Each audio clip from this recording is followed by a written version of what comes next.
Hi everyone, so I thought it was about time I gave you guys a bit of an update.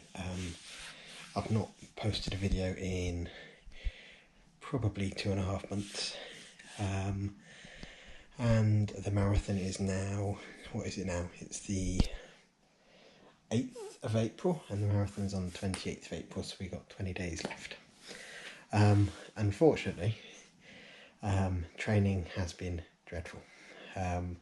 I've had 5 to 6 weeks now of coughs, colds, infected sinuses, eye infections, and it's not an excuse, but unfortunately it's meant I've not been able to run, not been able to swim,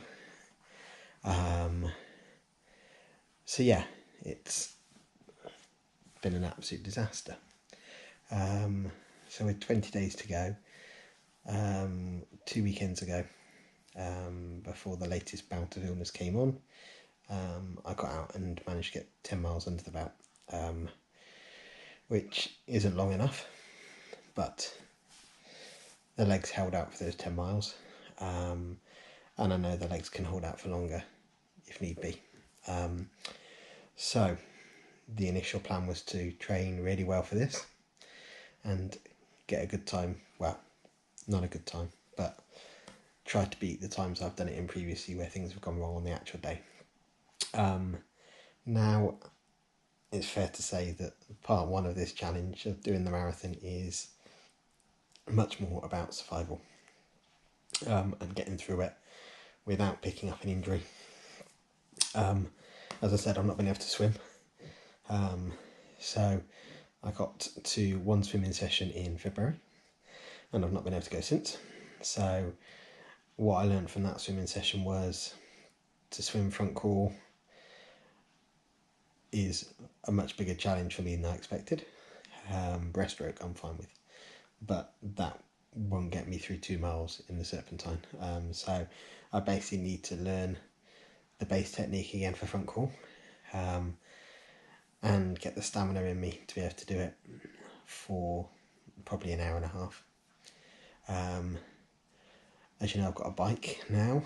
Well, you might not know, I can't remember if I've videoed about that already, but I do have a bike, and I've been out on that a couple of times, and in an attempt to try and get my fitness levels up now, I'm planning on doing a few runs during the week, and then the rest of the time is spent in the evenings like this, with the bike set up in the front room.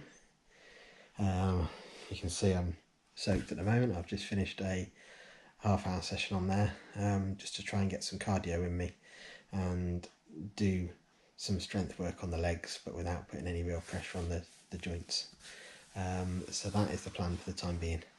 I will still be doing the marathon, so please keep sponsoring. Sponsorship's gone over £1,000, which is a good start. On April the 10th we have another session with the team from the Evelina, to discuss the final preparations for the actual day, and I will be on the start line. I've got my number.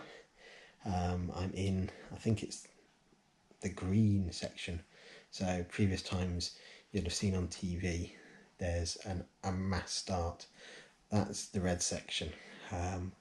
The green section has a lot less people in it, and joins up with the red section about 2.5 miles in, so it should mean I have a half-hour advantage in getting through the start line, which means I have an extra half-hour before cut-off at the end of the race.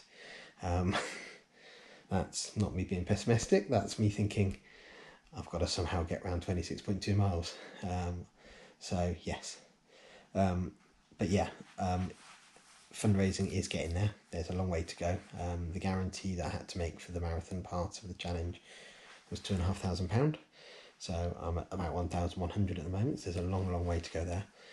So there will be some fundraising drives in the coming days and weeks, but yeah, that's where I'm at basically.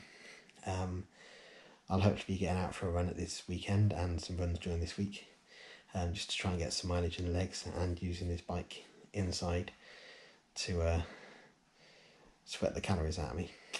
I think in the next couple of days I might try and do another video and try and tell Isaac's story in a video. We've written it down before in a blog, but I've only really told the story of Isaac once or twice in front of people.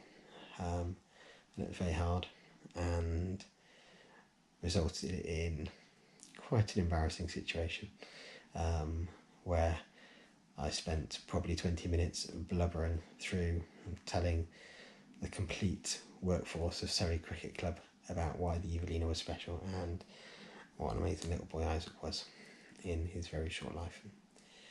So yeah, I'll do another of these in a couple of days' time where we try and tell his story, and I'll try and keep it together as best as I can, but no promises here.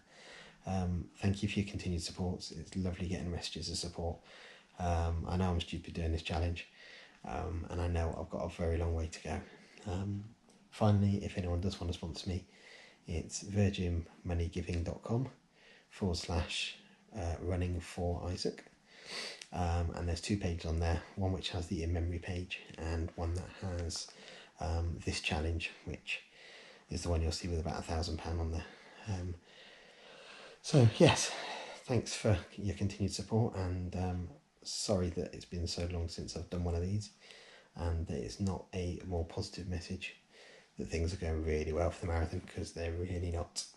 But I'll find a way around somehow. Thanks a lot, bye.